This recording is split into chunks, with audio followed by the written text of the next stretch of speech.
Boa noite a todos. Que a graça e a paz do nosso Senhor Jesus Cristo seja conosco. Graças ao nosso Senhor, nós nos reunimos aqui nesse dia, dia do Senhor, para cultuarmos a Ele, cantarmos, sermos edificados por meio da sua santa palavra. Nós vamos continuar agora, meus irmãos, meditando na santa palavra do Senhor, no livro de Daniel, segundo a série de exposições nesse livro que nós temos visto. Essa série que tem por título Habitantes de Outro Reino. Nós estamos aqui na mensagem de número 20, dentro dessa série. Iniciamos na última pregação em Daniel, o capítulo 5. Falta um pouco ainda a ser trilhado ao longo desse livro, mas o Senhor tem nos abençoado até aqui, graças a Deus. Na última pregação do livro de Daniel, nós adentramos no capítulo 5 deste livro. Essa porção desse livro que é, como nós vimos, rodeada de desafios e que descreve a queda do reino da Babilônia, o reino mais glorioso estabelecido pelos homens, um reino como nenhum outro jamais existiu, o reino que matou, que levou cativo, que destruiu a cidade de Jerusalém e humilhou a nação de Judá, o povo de Deus.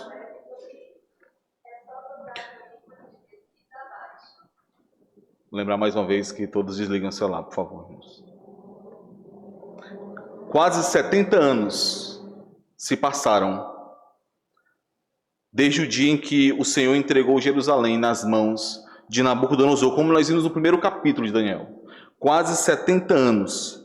E essa verdade, ela precisava permanecer no coração daquele povo que permanecia cativo, que ainda era cativo na Babilônia. A verdade de que o Senhor estava conduzindo tudo. A verdade de que quem havia entregado o povo nas mãos de Nabucodonosor tinha sido o próprio Deus, que ele controlava toda aquela situação. Mais do que nunca, aquele povo de Deus, cativo há tanto tempo na Babilônia, precisava ser lembrado de que o seu Deus estava no controle de toda aquela situação, de todas aquelas circunstâncias, independente de quem fosse o rei da Babilônia, independente de qual império se levantasse após o reino da Babilônia, independente das circunstâncias que aquele povo estava experimentando, apesar do sofrimento, apesar das aflições, de todos esses anos que se passaram ali no cativeiro, aquele povo precisava ser lembrado de que o seu Deus continuava no controle de todas as coisas.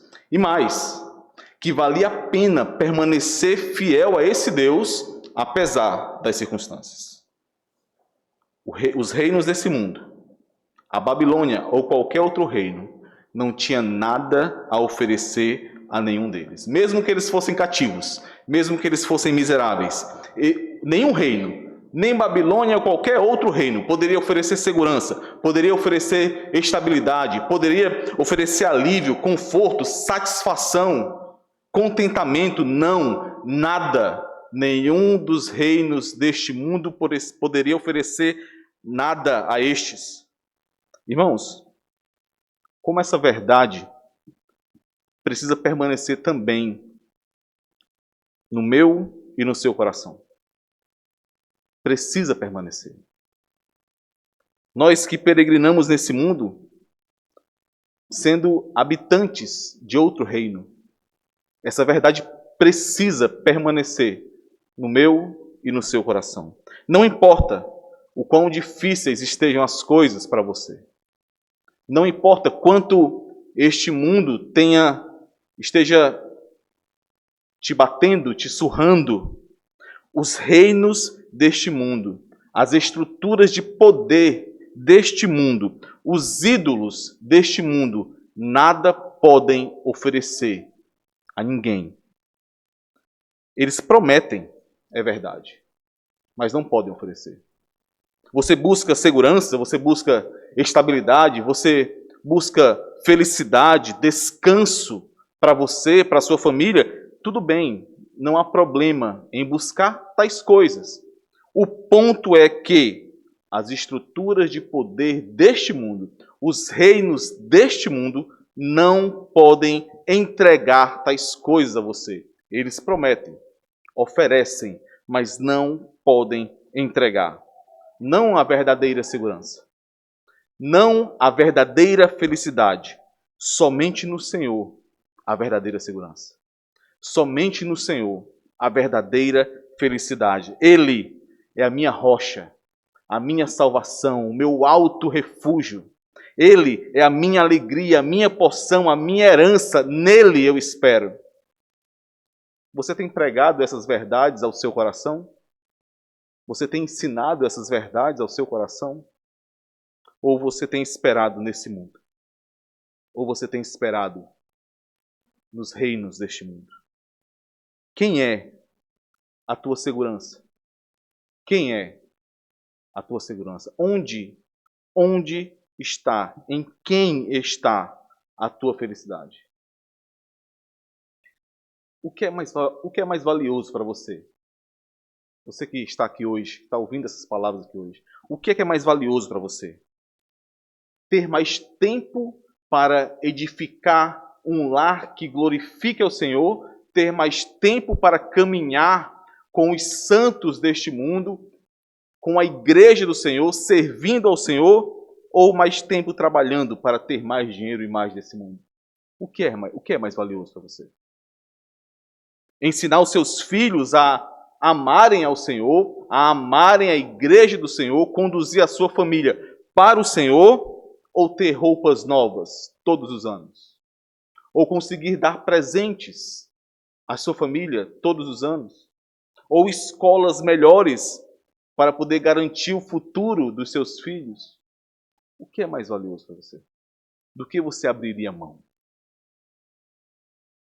Talvez você esteja pensando assim, talvez você até responda assim: não, o mais valioso para mim é que os meus filhos amem ao Senhor, é que os meus filhos amem a igreja do Senhor, é que a minha família ame ao Senhor. Se isso é verdade, meu irmão, se isso é verdade, irmão, se isso é verdade, você que está ouvindo aqui, então pare de correr como um louco atrás desse mundo. Pare de ensinar os seus filhos que ter dinheiro, que ganhar mais deste mundo é mais importante do que o Senhor, porque é isso que você ensina quando você corre atrás desse mundo e não valoriza o Evangelho, a igreja do Senhor. Pare de murmurar por conta das suas dificuldades, dos seus sofrimentos. Os reinos deste mundo nada têm a oferecer a você. Nada. Deus julgará os reinos deste mundo, os reinos dos homens. Nenhum reino deste mundo, nenhum reino dos homens permanecerá para sempre. Por isso é necessário manter os olhos no alto. Por isso é necessário aprender do Senhor a como viver como um habitante de outro reino e viver assim, viver para o Senhor, olhando para o alto como um cidadão de outro mundo, não sendo seduzido por aquilo que a Babilônia em que nós vivemos oferece, não sendo seduzido, não sendo moldado por aquilo que é ensinado por este mundo. O juízo de Deus não tardará, meus irmãos. Isso nos é lembrado aqui no capítulo 5 de Daniel. O juízo de Deus sobre os reinos deste mundo não tardará. Não tardará. E isso deve te motivar a permanecer firme, a permanecer forte, a permanecer fiel ao Senhor, enquanto peregrina neste mundo mau. Ao longo do capítulo 5 de Daniel, nós temos visto sobre o juízo de Deus contra o reino dos homens. Na última mensagem eu falei para os irmãos que nós podemos dividir esse texto em 3 sessões. Na primeira sessão, nós vimos a impiedade revelada, dos versículos 1 ao 4. E vimos 3 pontos sobre isso. Vimos a falsa segurança, o desejo corrompido e a falta de temor, que são evidências que revelam essa impiedade. Na segunda sessão, que vai do versículo 5 ao versículo 16, que é o que nós veremos na exposição de hoje, nós temos o julgamento anunciado. E veremos 2 pontos desse julgamento anunciado. Nós veremos que o Senhor, ele vê o pecado, no primeiro ponto. E no segundo ponto, nós veremos que o Senhor confronta o pecado, na segunda sessão. Na terceira sessão desse capítulo, sessão final, do versículo 17 ao versículo 31, que foi o que nós lemos hoje na liturgia, nós teremos a sentença declarada. Veremos essa terceira sessão em uma próxima oportunidade, com a graça do Senhor. Então vamos orar agora, irmãos. Vamos pedir ao Senhor que baixe nossas guardas, que ilumine nossa mente, que mantenha nossos olhos, nosso foco na mensagem, na pregação da palavra, para que sejamos edificados pelo Senhor. Vamos orar. Amado Deus, Senhor, muito obrigado por essa graça, por esse privilégio que temos de nos reunirmos aqui. Nós somos tão dependentes, Senhor, do alimento do alto. Sem a Tua palavra, sem o ajuntamento santo, sem a Tua igreja, nós morremos, Senhor. Por isso, por favor, Senhor, edifica-nos. Quebra as barreiras que nós levantamos. Aponta o pecado que há em nós. Gera arrependimento e fé, Senhor, em nós. Faz aquilo que somente a Tua palavra pode fazer, trazendo à vida aqueles que estão mortos. Faz isso, Senhor, para a glória do Teu nome. Em nome de Jesus nós te pedimos. Amém. Vamos ao primeiro ponto, então, meus irmãos. O Senhor, ele vê o pecado. Do versículo 1 ao versículo 4, do capítulo 5 de Daniel, nós vimos que um grande banquete estava sendo dado aqui pelo rei Belsazar. Um grande banquete. Sabe aquelas festas super exclusivas que somente poucos convidados têm o direito de entrar, aquelas festas que têm uma iluminação muito, muito bonita, seguranças na porta, um tapete vermelho onde muita boa comida é servida, boa bebida é servida, aquele tipo de festa com muita pompa, nenhum tipo de limite, onde a grande maioria das pessoas deste mundo fariam qualquer coisa para poder participar por conta do grande glamour que é esse tipo de festa. Assim era a festa que Belsazar estava promovendo. Uma festa para convidados exclusivos, uma festa regada de muita comida, bebida e outras coisas que nós já vimos na última mensagem. Mas aquilo que aparentava ser uma expressão de privilégio e alegria era, na verdade, a revelação da impiedade de corações tomados pelo pecado que se reuniam ali. Impiedade que chegou ao seu ápice quando aqueles que estavam ali zombaram, escarneceram de coisas santas, como se não possuíssem qualquer valor. Belsazar, nós vimos, mandou trazer os utensílios da casa de Deus, que o seu pai, Nabucodonosor, havia tirado do templo em Jerusalém. Ele mandou trazer esses utensílios para rebaixá-los, para utilizá-los como se fossem objetos comuns, como se não tivessem valor. Dessa forma, ele estava rebaixando também o Deus que estava relacionado a esses objetos sagrados. Ele estava ali profanando as coisas, os utensílios da casa desse Deus. Ele estava zombando desse Deus. Mas antes de seguirmos nos versículos que nós iremos meditar e expor, a partir do versículo 5 aqui desse capítulo 5 de Daniel, irmãos, eu gostaria que nós pudéssemos observar algo. Antes disso, o centro de tudo aquilo que é narrado no capítulo 5 é esta ação tomada por Belsazar de profanar os utensílios sagrados da casa de Deus e zombar de Deus. Esse é o centro desse capítulo 5. A ação que ele tomou e as consequências e aquilo que representou essa ação. Daniel reafirma isso no versículo 23, como nós lemos aqui. Quando Daniel está ali pregando a Belsazar, ele diz assim, versículo 23, e te levantaste contra o Senhor do céu, pois foram trazidos os utensílios da casa dele perante ti. E tu e os teus grandes, e as tuas mulheres, e as tuas concubinas, bebestes vinho neles. Além disso, deste louvores aos deuses de prata, de ouro, de bronze, de ferro, de madeira e de pedra, que não veem, não ouvem, nem sabem, mas a Deus, em cuja mão está a tua vida e todos os teus caminhos, a ele não glorificaste. Mas observem algo aqui, meus irmãos. É óbvio, é claro, que Beltsazar ele foi responsável por suas ações, por sua iniquidade, por tudo aquilo que ele cometeu aqui. Daniel, inclusive, deixa isso muito claro no versículo 22, quando ele diz: Beltsazar, tu, que és seu filho, falando de Nabucodonosor, não humilhaste o teu coração, ainda que sabia de tudo isso. Mesmo sabendo de tudo que ele soube, que aconteceu com Nabucodonosor, ele não humilhou o seu coração. Ele continuou obstinado. Não, de forma nenhuma, eu vou aqui tirar a culpa de Beltsazar. De forma nenhuma, por favor, compreendam isso. Beltsazar foi responsável por todas as suas ações. Mas observem, a pedra para o tropeço de Beltsazar foi colocada por outro há anos, há muitos anos, quase 70 anos.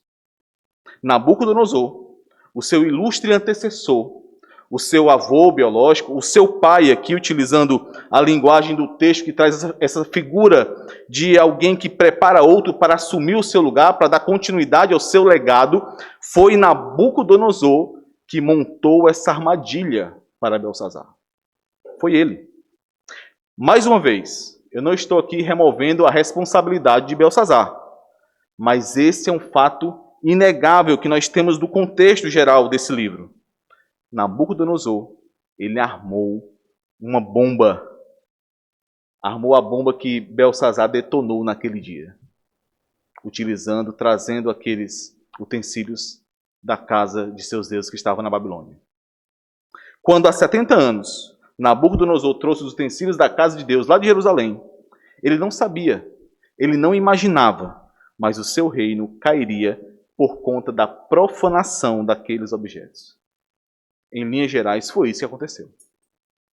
Por que eu estou falando isso, meus irmãos? Porque Nabucodonosor é colocado aqui como em uma posição de pai de Beltsazar, o responsável por preparar Beltsazar para continuar o seu legado.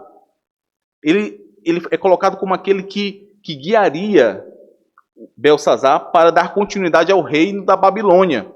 E foi o próprio Nabucodonosor quem abriu o caminho para a queda de Beltsazar e do reino da Babilônia. O que isso nos traz de aprendizado, irmãos? Nós temos que ter muito cuidado com as ações que nós tomamos, mesmo quando não estamos vendo todas as consequências dessas ações. Temos que ter muito cuidado para não sermos nós mesmos aqueles que lançarão pedras de tropeço para nossa família, para nossos filhos, para aqueles a quem nós estamos conduzindo. Você, pai, você, mãe, não coloque você mesmo a pedra de tropeço para a queda dos seus filhos. Não coloque você mesmo a pedra de tropeço para a queda da sua família. Eu falo isso você pode aplicar isso de diversas maneiras, mas observe, por exemplo, o grande privilégio que você tem de criar filhos, criar seus filhos, conduzir a sua família em meio à igreja do Senhor. Observe esse privilégio. Eu sei que muitas vezes é difícil você ver os seus filhos sendo expostos por conta de erros que cometem, por conta de pecados que estão cometendo. É muito difícil você receber exortações por conta do comportamento dos seus filhos, independente da idade, ou então ver os seus filhos recebendo exortações.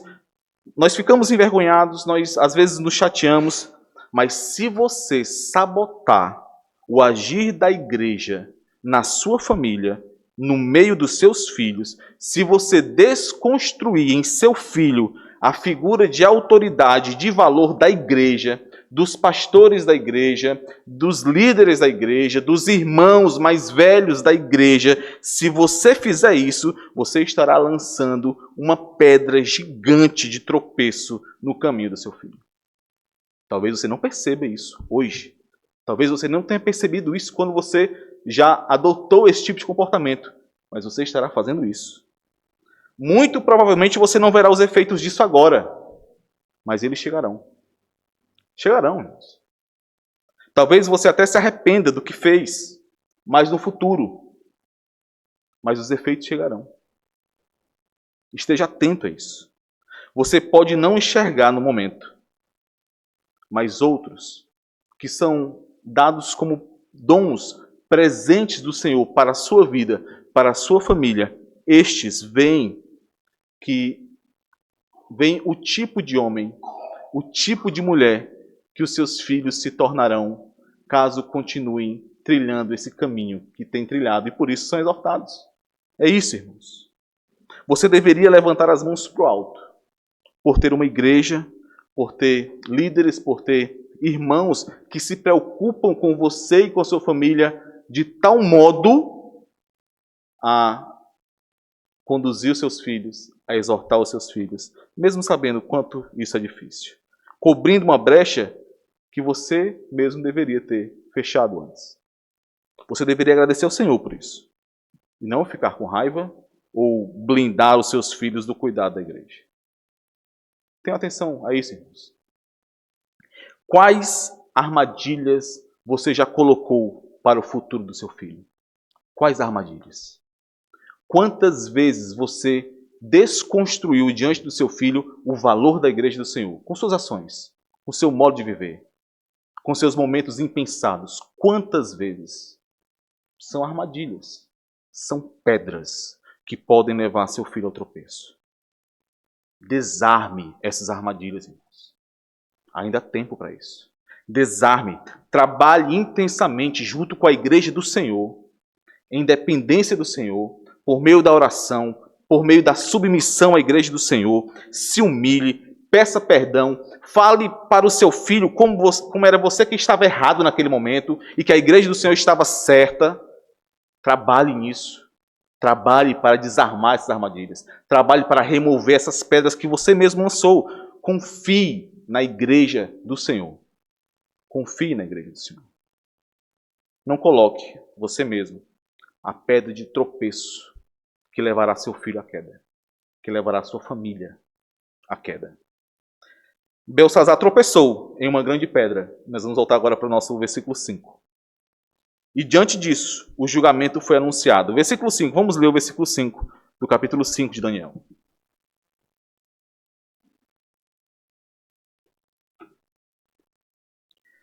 No mesmo instante, imediatamente, para que não ficasse qualquer dúvida do porquê aquilo estava acontecendo, no mesmo instante, apareceram uns dedos de mão de homem e escreviam defronte do candeeiro, na parte mais iluminada do palácio, para que pudesse ser visto, para que não tivesse dúvida de que aqueles que deveriam ver, especialmente aquele, o rei Belsazar, que deveria ver, ele veria, na parte mais clara do palácio. Na caidura da parede do palácio, uma parede, como se fosse uma parede rebocada com gesso, a parede de maior destaque do palácio. Ali, apareceram os dedos de mão de homem e escreviam, defronte do candeeiro, na caidura da parede do palácio real. E o rei via os dedos que estavam escrevendo. Todos os destaques que são apontados nesse versículo 5, eles estão aqui para justamente chegar, apontar para essa parte final do versículo. O rei via.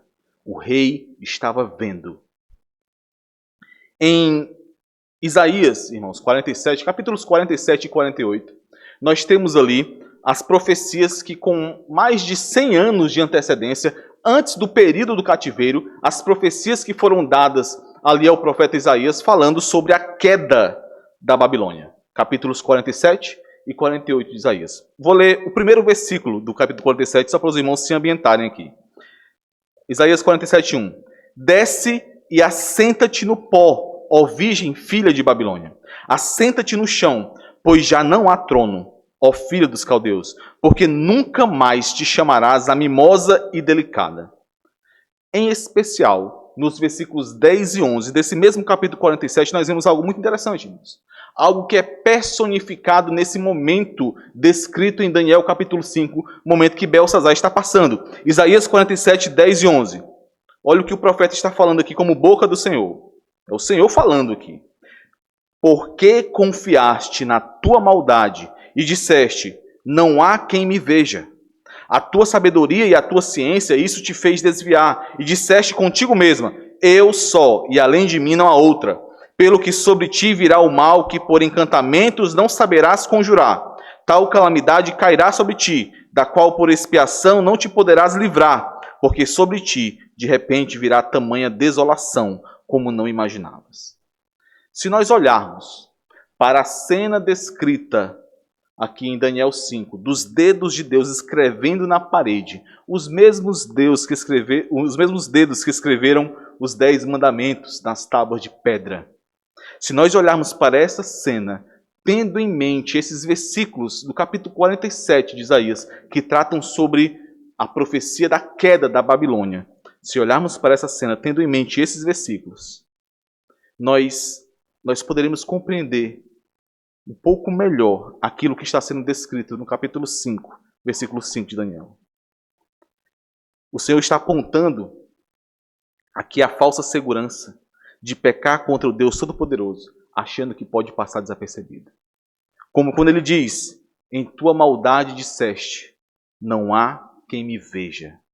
O Senhor, aqui por meio de Daniel, capítulo 5, versículo 5, o Senhor está dizendo a Belsazar, naquela cena, naquele momento, tu achavas que não, mas eu te vi. Tu achavas que não, mas eu vi os teus pecados.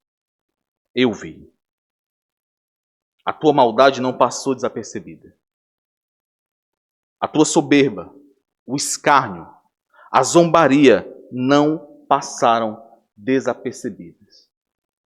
Irmãos, não há pecado que passe desapercebido aos olhos do Senhor. Não há pecado.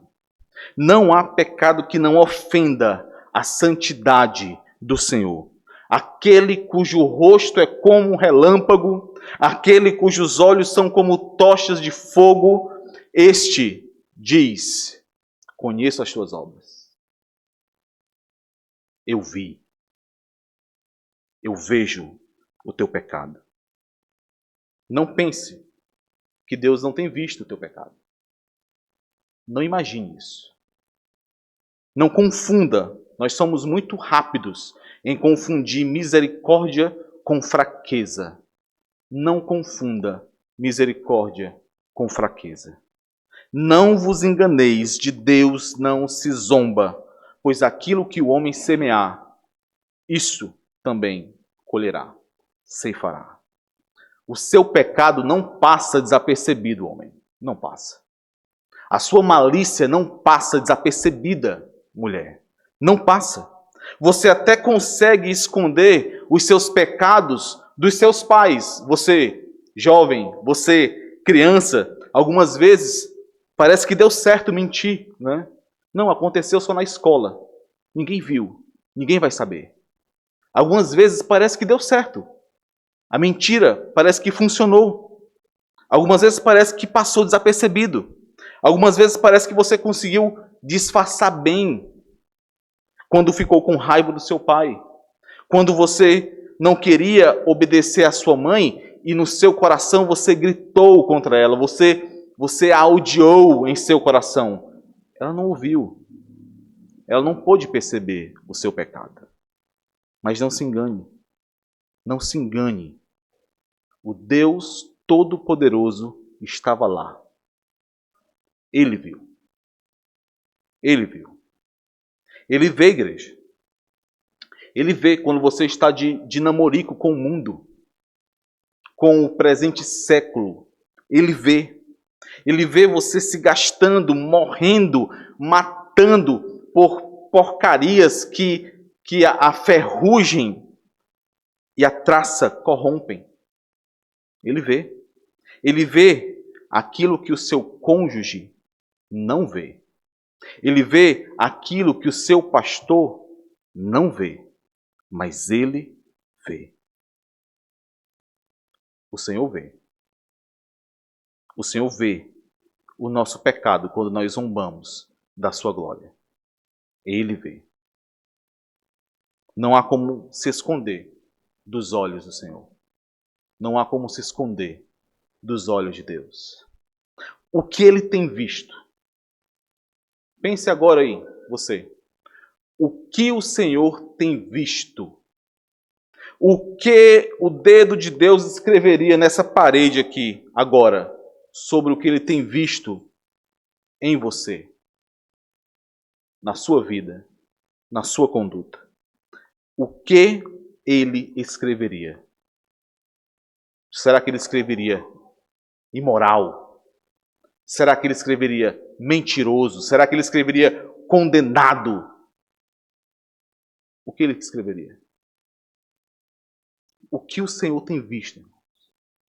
O que o Senhor tem visto? Você sabe o que ele tem visto. O que ele tem visto? Como você fica? Qual é a sua reação quando o Senhor confronta aquilo que ele vê em você? E esse é o nosso segundo ponto. O Senhor confronta o pecado. Ele confronta. Os babilônios que estavam naquele palácio estavam tendo uma festa inesquecível. Uma festa como nunca antes eles haviam participado. Eles estão ali completamente fora de contato com a realidade. Dario, nós vimos isso na última mensagem. Dario está às portas da Babilônia, prestes a invadir a Babilônia. A morte e a ruína do grande império que foi construído por Nabucodonosor está cada vez mais perto. E eles estão ali festejando, irmãos. Festejando em cima do túmulo deles mesmos. O pecado faz isso. O pecado anestesia. O pecado, ele nos torna estúpidos. O pecado, ele nos deixa cegos para os perigos que ele representa. O pecado faz isso.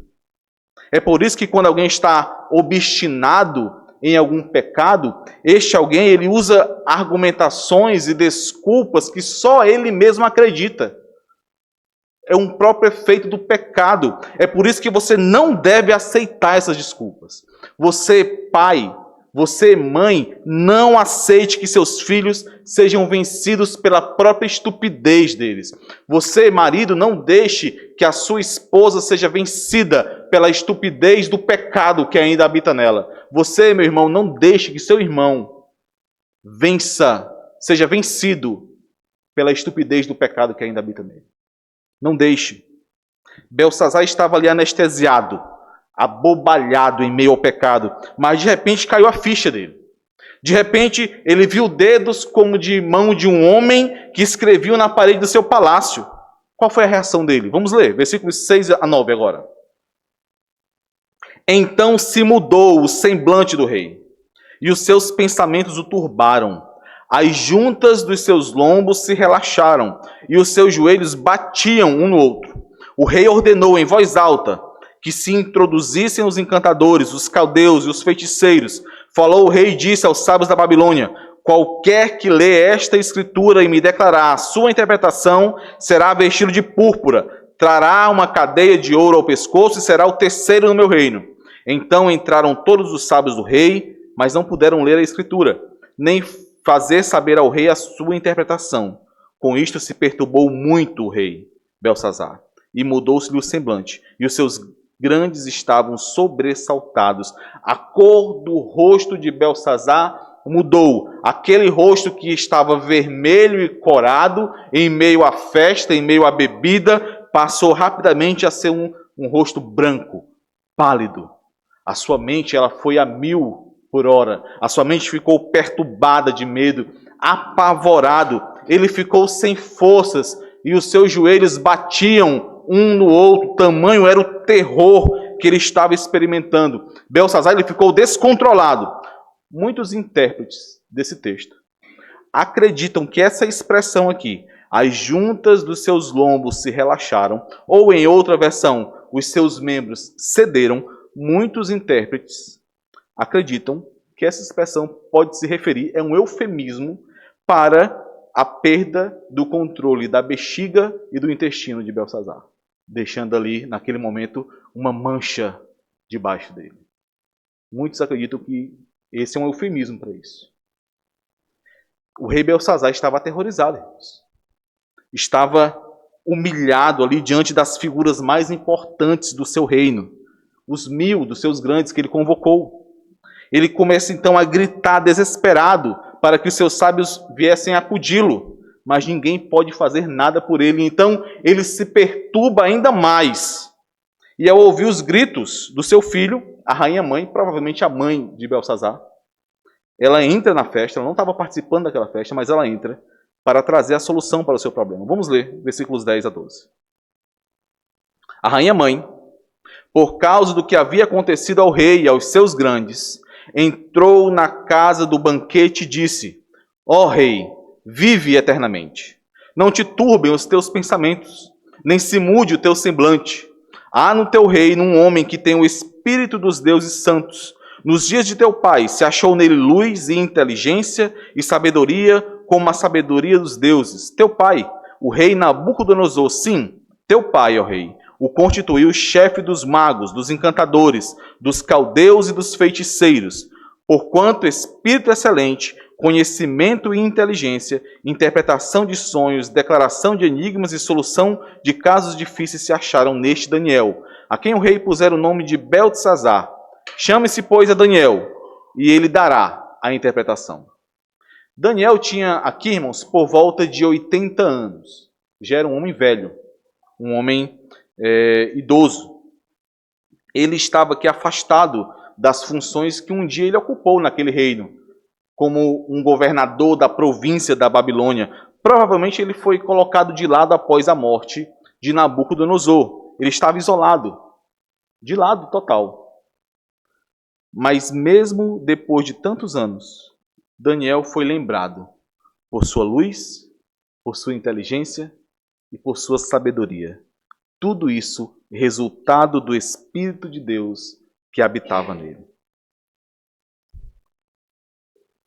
De que as pessoas desse mundo lembram, irmãos? Quando lembram de você? Qual é a lembrança que você tem deixado naqueles que são habitantes deste mundo? Em meio aos seus relacionamentos? Em meio à sua vida diária? O que elas lembram quando lembram de você? Da sua piedade? Da sua devoção? Da sua fidelidade? De como você é um crente em Cristo Jesus? É disso que elas lembram? Ou é da sua hipocrisia? De você falar algo e viver de outra forma? O que as pessoas deste mundo lembram quando lembram de você?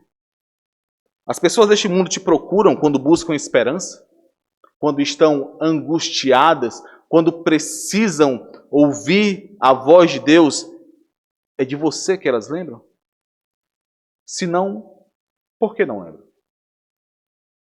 Porque quando alguém precisa ouvir a voz do Senhor, quando alguém precisa de esperança, de consolo, por que ela não lembra de você? Por quê? Daniel foi introduzido à presença do rei. E eis uma surpresa aqui. Belsazar, diante de Daniel, não parece mais aquele mesmo que há pouco tempo atrás estava batendo os joelhos de medo, para dizer a melhor opção para ele. Ele não parece o mesmo. Mesmo diante de todos os elogios que a rainha-mãe fizera acerca da pessoa de Daniel, diante da honra que Daniel recebeu de Nabucodonosor, que era conhecida na Babilônia, Belsazar o trata de maneira ríspida e arrogante. Ele despreza a Daniel de certa forma. Vamos ler aqui, do versículo 13 ao 16. Então Daniel foi introduzido à presença do rei. Falou o rei e disse a Daniel: és tu, aquele Daniel, dos cativos de Judá, que o rei, meu pai, trouxe de Judá? Observa aqui, irmãos. Ele não está chamando Daniel como a própria rainha mãe falou, o chefe dos sábios da Babilônia, aquele que um dia foi governador da província da Babilônia, não é assim que ele se refere a Daniel aqui. Ele diz assim: és tu aquele Daniel dos cativos de Judá? Daqueles que foram trazidos cativos de Judá? Daqueles que foram trazidos de uma nação que foi vencida pela Babilônia? É assim que ele está se referindo a Daniel. Tenho ouvido dizer a teu respeito que o Espírito dos deuses está em ti. Olha a dúvida aí. E que em ti se acham luz, inteligência e excelente sabedoria.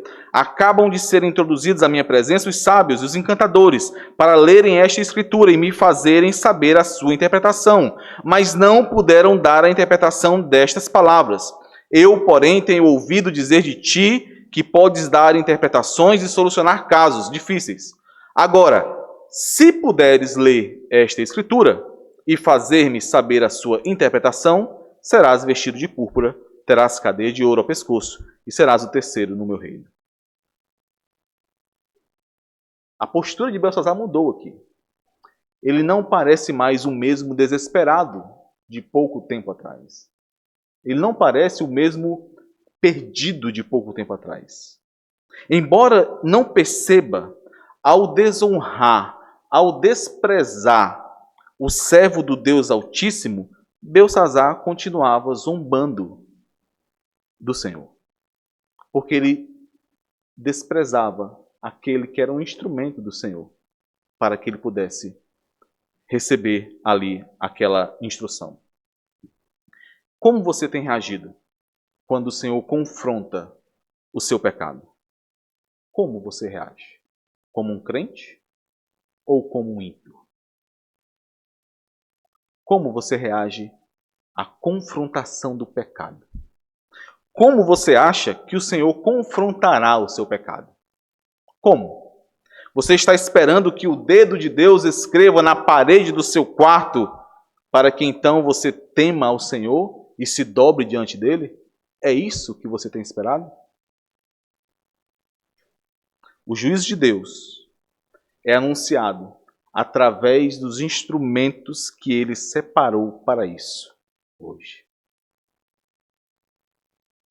O Senhor separou instrumentos para, por meio da santa palavra dele, para que por meio do Santo Espírito que é dado a estes e a toda a igreja do Senhor, esse juízo possa ser proclamado, anunciado, para que haja tempo para arrependimento. Vasos de barro, para que a excelência do poder seja dele e não de nós. O Senhor confronta o seu pecado através de outros pecadores munidos da sua santa palavra e do seu Espírito, investidos de autoridade dada pelo próprio Deus. A questão é como você reage a isso. Você despreza esses instrumentos? Você fecha o seu coração para esses instrumentos, achando que pode ouvir a voz do Senhor sem ouvir a voz desses instrumentos? Como você reage? Com gratidão e humildade ou com arrogância e obstinação? Com desprezo àqueles que são instrumentos do Senhor para essa proclamação, para essas que são boas novas para aqueles que a recebem. Para finalizarmos, irmãos, eu perguntei isso agora há pouco, o que o dedo de Deus escreveria nessa parede sobre você? O que ele escreveria? Saiba de algo. Não importa o que você tenha pensado quando eu fiz essa pergunta. Não importa. Não importa como você chegou aqui nessa noite. Não importa a forma como você chegou, não importam os pecados que você tenha cometido.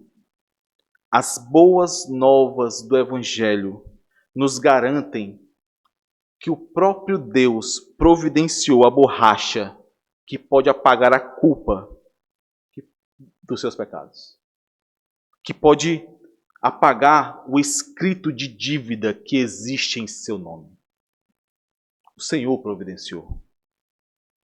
Jesus Cristo, o Filho de Deus, o Deus Filho, que viveu uma vida perfeita e entregou essa vida na cruz, para que então você pudesse, para que todo aquele que arrependendo-se dos seus pecados, cresce nele, pudesse então não mais receber o juízo de Deus, não mais perecer, mas ter vida eterna.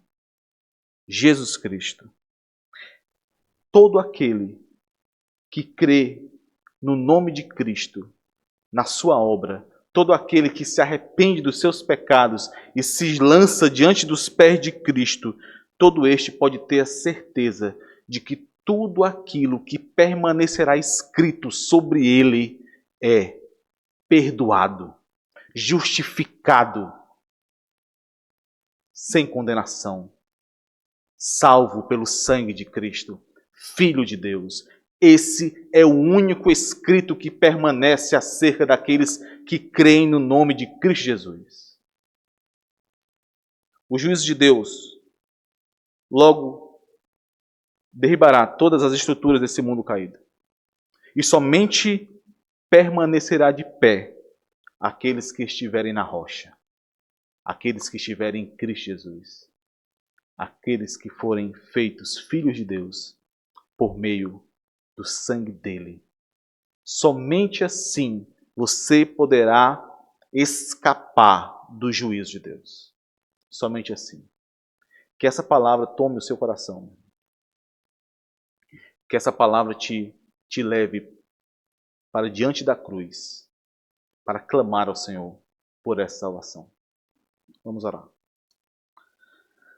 Amado Deus, ó Senhor nosso, nós somos insuficientes, Senhor.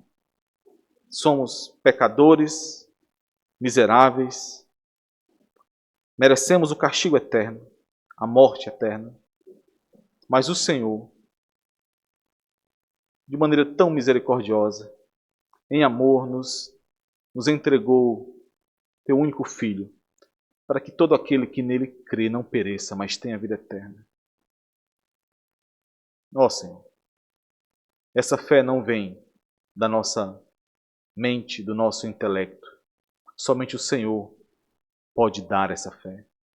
Por isso, Senhor, traz vida àqueles que estão mortos aqui. Fortalece aqueles que estão fracos.